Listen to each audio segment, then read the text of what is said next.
Adapted from archaic translation by W. H. D. Rouse. Jataka number 252. Tila-Muṭṭhi-Jātaka. Now I think, etc.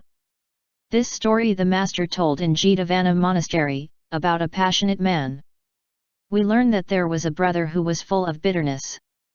No matter how little was said to him, he fell in a rage and spoke roughly, showing anger, hatred, and mistrust. In the hall of truth the brethren discussed the matter. Friend, how angry and bitter is brother so and so. He goes snapping about for all the world like salt in the fire. Though he has adopted this peaceful Dhamma, yet he cannot even restrain his anger. The master heard this and sent a brother to fetch the man in question. Are you really as passionate as they say? He asked. The man said he was. Then the master added, this is not the first time, brethren, that this man has been passionate. He was just the same before. And he told them an old world tale. Once upon a time, Brahmadatta the king of Benares had a son named Prince Brahmadatta. Now kings of former times. Though there might be a famous teacher living in their own city, often used to send their sons to foreign countries afar off to complete their education. That by this means they might learn to subdue their pride and high-mindedness, and endure heat or cold, and be made acquainted with the ways of the world. So did this king. Calling his boy to him, now the boy was 16 years old, he gave him 1 soled sandals, a sunshade of leaves, and 1,000 pieces of money, with these words. My son, get you to Taxila, and study there. The boy obeyed. He wished his parents farewell, and in due course arrived at Taxila. There he inquired for the teacher's living, and reached it at the time when the teacher had finished his lecture, and was walking up and down at the door of the house. When the boy set eyes upon the teacher, he untied his shoes, closed his sunshade, and with a respectful greeting stood still where he was. The teacher saw that he was weary, and welcomed the newcomer. The boy ate, and rested a little. Then he returned to the teacher, and stood respectfully by him. Where have you come from? He asked. From Benares. Whose son are you? I am the son of the king of Benares. What brings you here? I come to learn, replied the boy. Well, have you brought a teacher's fee? Or do you wish to attend on me in return for teaching you? I have brought a fee with me. And with this he laid at the teacher's feet his purse of 1,000 pieces. The resident pupils attend on their teacher by day, and at night they learn of him. But they who bring a fee are treated like the eldest sons in his house, and thus they learn. And this teacher, like the rest, gave schooling to the prince on every light and lucky day. Thus the young prince was taught. Now one day, he went to bathe along with his teacher. There was an old woman, who had prepared some white seeds, and spread them out before her. There she sat, watching them. The youth looked upon these white seeds, and desired to eat. He picked up a handful, and ate them. The fellow must be hungry, thought she. But she said nothing, and sat silent. Next day the same thing happened at the same time. Again the woman said nothing to him. On the third day, he did it again. Then the old lady cried out, saying, the great teacher is letting his pupils rob me. And uplifting her arms she raised a crying. The teacher turned back. What is it, mother? He asked. Master, I have been parching some seeds, and your pupil took a handful and ate them. This he has done today, he did it yesterday, and he did it the day before. Surely he will eat me out of house and home. Don't cry, mother. I will see that you are paid. Oh, I want no payment, master. Only teach your pupil not to do it again. See here, then, mother, said he. And he caused 2 lads to take the young fellow by his 2 hands, and hit him thrice upon the back with a bamboo stick, asking him take care not to do it again. The prince was very angry with his teacher. With a bloodshot glare, he eyed him from his head to foot. The teacher observed how angry he was, and how he eyed him. The youth applied himself to his work, and finished his courses. But the offense he hid away in his heart, and determined to murder his teacher. When the time came for him to go away, he said to him, "O my teacher, when I receive the kingdom of Benares, I will send for you. Then come to me, I request." And so he got a promise most affectionately. He returned to Benares, and visited his parents, and showed proof of what he had learnt. Said the king, "I have lived to see my son again, and while I yet live, I will see the magnificence of his rule." So he made his son king in his stead. When the prince enjoyed the splendour of royalty, he remembered his grudge, and anger rose within him. "I will be the death of that fellow," he thought, and sent off a messenger to fetch his teacher. "I shall never be able to appease him while he is young," thought the teacher. So he came not. But when the prince's time of rule was half over, he thought he could appease him then. And he came, and stood at the king's door, and sent to say that the teacher from Taxila had arrived. The king was glad, and caused the Brahmin to be let in. Then his anger rose, and his eyes grew bloodshot. He gestured to those about him. "Ha, the place which my teacher struck still hurts me today. He has come here with death written upon his forehead, to die. Today his life must end." And he repeated the first two verses. "Now I think, for a few poor seeds, in days of past, you seized me by the arm, and beat me with a stick so painful. Brahmin, are you in love with death, and do you nothing fear for seizing me and beating me, that now you venture here?" Thus he threatened him with death. As he heard, the teacher uttered the third verse. "The gently born who uses blows ungentleness to subdue, this is right discipline, not anger. The wise all know it well. And so, great king, understand this yourself. Know that this is no just cause for anger. Indeed, if you had not been taught this lesson by me, you would have gone on taking cakes and sweets, fruit and the like, until you became greedy through these acts of theft.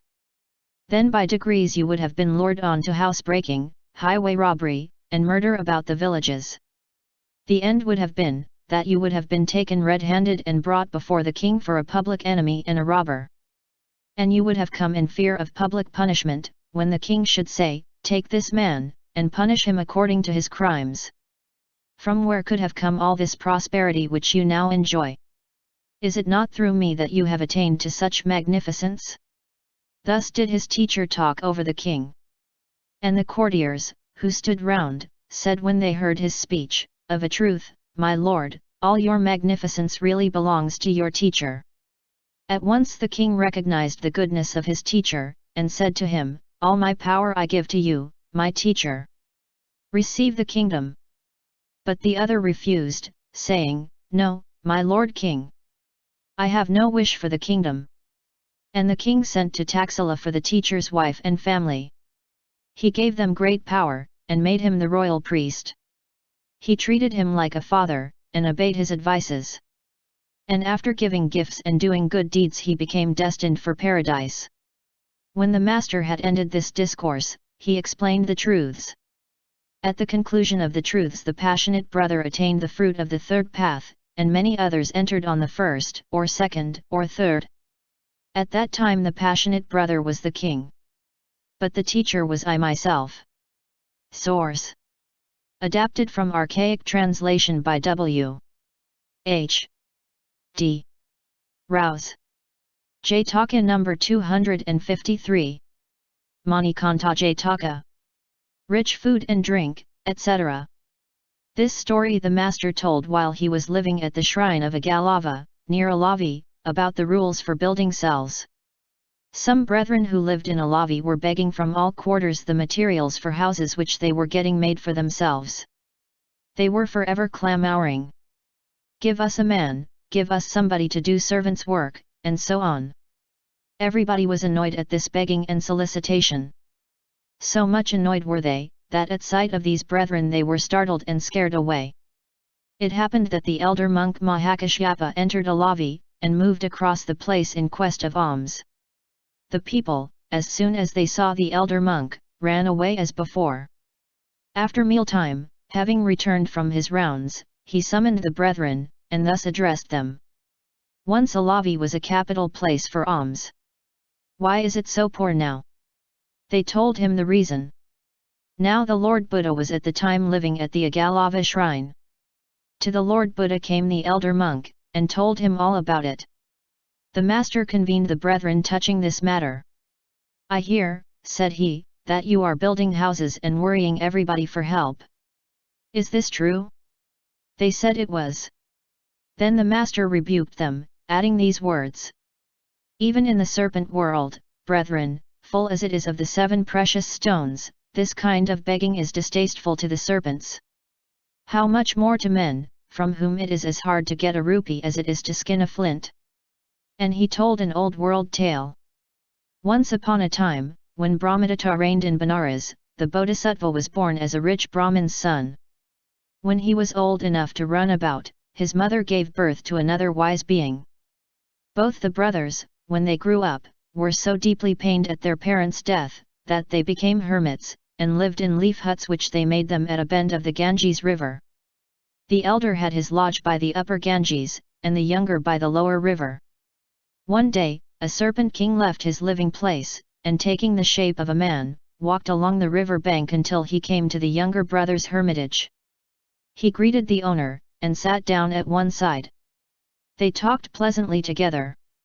And such friends did they become, that there was no living apart for them.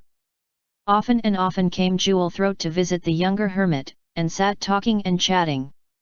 And when he left, so much did he love the man, he put off his shape, and encircled the ascetic with snake's folds, and embraced him, with his great hood upon his head.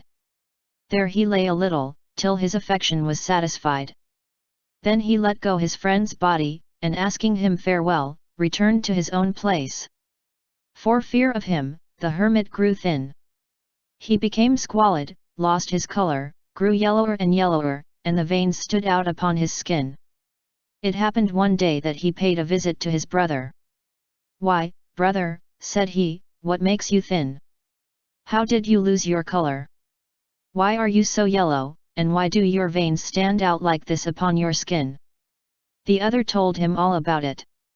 "Come tell me," said the first, "do you like him to come or not?" "No, I don't." "Well, what ornament does the serpent-king wear when he visits you?" "A precious jewel." "Very well. When he comes again, before he has time to sit down, ask him to give you the jewel. Then he will depart without embracing you in his snaky folds. Next day stand at your door, and ask him for it there. And on the third ask him just as he emerges from the river. He will never visit you again." The younger promised so to do, and returned to his hut. On the next day, when the serpent had come, as he stood there the hermit cried, "Give me your beautiful jewel." The serpent hurried away without sitting down. On the day following, the hermit stalled at his door, and called out as the serpent came, "You would not give me your jewel yesterday. Now today you must." And the serpent slipped off without entering the hut. On the third day, the man called out just as the serpent was emerging from the water, "This is the third day that I have asked you for it. Come, give this jewel to me." And the serpent, speaking from his place in the water, refused, in the words of these 2 stanzas. "Rich food and drink in plenty I can have by means of this fine jewel which you crave. You ask too much. The gem I will not give, nor visit you again while I shall live. Like lads who wait with tempered sword in hand, you scare me as my jewel you demand. You ask too much, the gem I will not give, nor ever visit you while I shall live." With these words, the king of the serpents plunged beneath the water, and went to his own place, never to return. Then the ascetic, not seeing his beautiful serpent-king again, became thinner and thinner still. He grew more squalid, lost his color worse than before, and grew more yellow, and the veins rose thicker on his skin. The elder brother thought he would go and see how his brother was getting on. He paid him a visit, and found him yellower than he had been before. "Why, how is this?" "Worse than ever," said he. His brother replied, "It is because I never see the lovely king of serpents." "This hermit," said the elder, on hearing his answer, "cannot live without his serpent-king." And he repeated the third verse. Beg not a man whose love you prize, for begging makes you hateful in his eyes. The Brahmin begged the serpent's gem so much he disappeared and never came back more. Then he advised his brother not to grieve, and with this consolation, left him and returned to his own hermitage. And after that the two brothers cultivated the faculties and the attainments, and became destined for the heaven of Brahma. The master added, thus, brethren, even in the world of serpents, where are the 7 precious stones in plenty, begging is disliked by the serpents. How much more by men? And, after teaching them this lesson, he identified the birth at that time. Ananda was the younger brother, but the elder was I myself.